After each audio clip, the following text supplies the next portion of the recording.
I didn't think I was tired, but I think it just hit.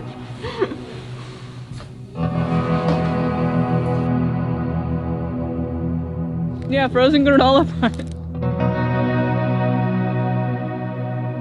I'm Carrie Boyevich. I'm a research scientist at NASA Goddard and the project scientist for NASA SNOWX 2023. We're here in Alaska in Fairbanks measuring snow in the boreal forest.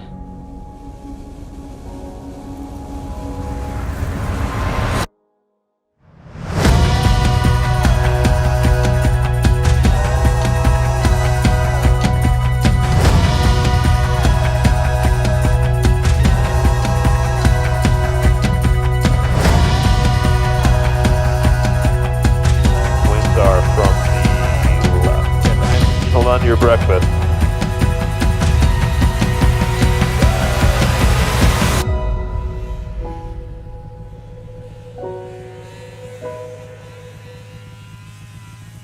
We're in Creamersfield Farmers Loop research site right now. We have 3 sites here in Fairbanks, and then we have 2 sites on the North Slope in the tundra.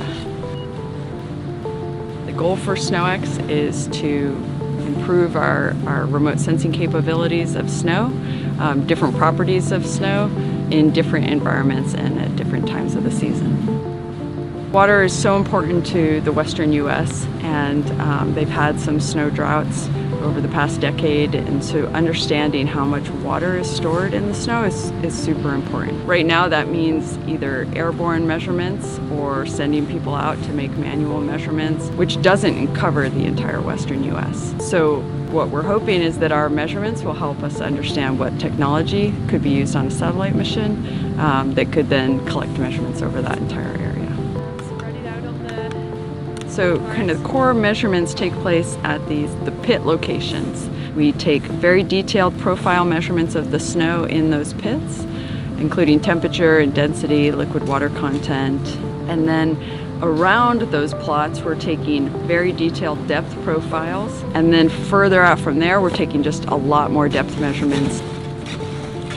All of that is within the flight lines of the radar and the LiDAR observations, so that we can connect what those observations see with what we measure on the ground. We're headed to Bonanza Creek Experimental Forest, and we're going to do a bunch of pit measurements out there and depth measurements where we characterize snowpack in different locations, and that will be used for ground truth for the airborne flights and instruments that we have flying over the same area. About minus 20 Fahrenheit here right now, and I'm continuing to put on clothes because I just got out of the truck and that was pretty warm, and I'm changing body temperature very quickly. For a 2-up, which is 2 seats. And I'm with the USDA Natural Resources Conservation Service. We actually are tasked with making water supply forecasts for the entire western United States. We have about 600 different watersheds that we model and deliver seasonal runoff forecasts for. The reason why we look at snow density is so that if you have a given snowpack of 5 feet tall, the amount of water when you melt it all down could be close to 1 glass full of water, or it could be more like 3 gallons. We gotta do these measurements in the field because even though there's a lot of technology that allow us to look at it from a satellite or a global perspective, they have various ranges of accuracy, and so doing it in the field is one of the most accurate ways to do it. at this site, we measure the snow water equivalence, and the snow water equivalence is the amount of snow you have in one spot if you melted it into water. So it's the snow water equivalent. And that's the fundamental holy grail parameter that we're after. If we knew how much water was spatially distributed over the entire planet, that would allow us to forecast spring runoff much better. Water resources are just so critical, especially out west. And I think it's really cool to try to do the science to figure out how much water we have.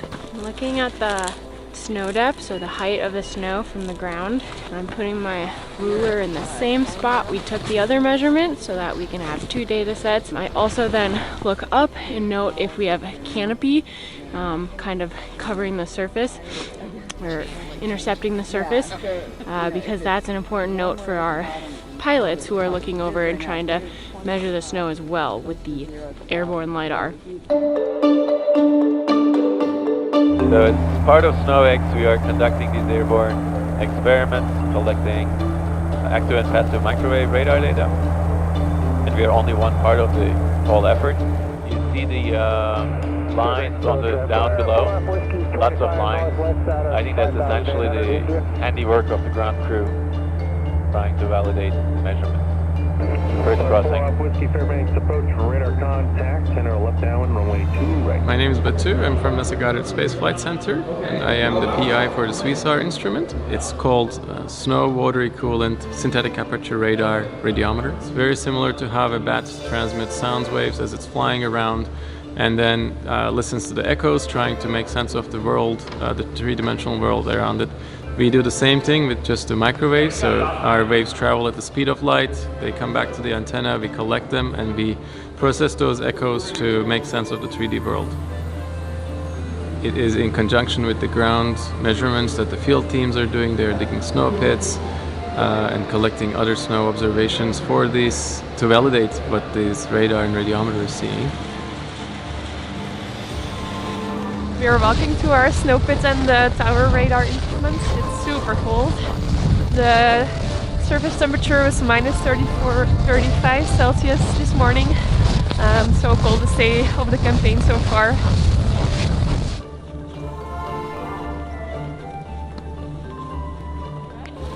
Yeah, so this is a radar sensor.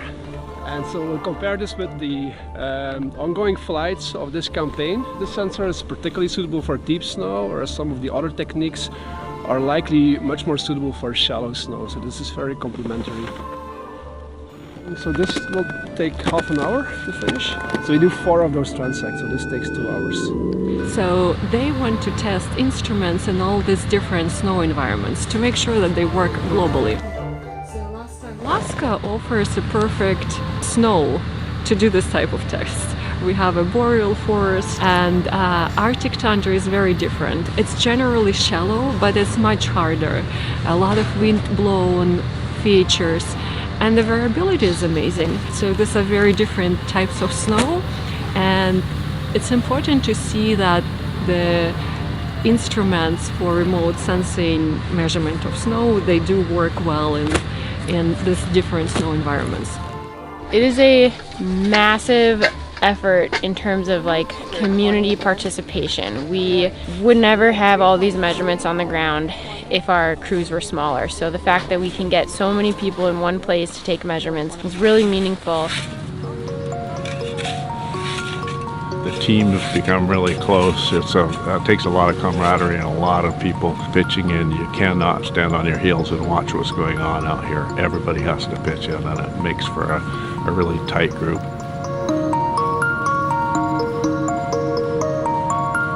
Working out in these conditions is just physically demanding. It's super cold. Here in the boreal forest, the snow was very light and fluffy, and we were tromping around in the woods on snowshoes. I mean, really in the woods, off trail, and it was just very physically demanding.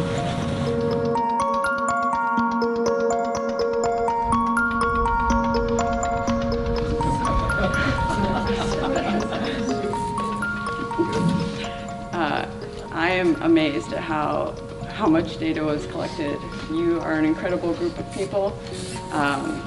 This was super, just a super opportunity and a really great experience to be part of. So I appreciate all of the hard work, and it was not easy. I heard somebody say like, "Wow, you guys work really hard for this data," and I thought, "Yeah, this is a lot of work." So thank you very much.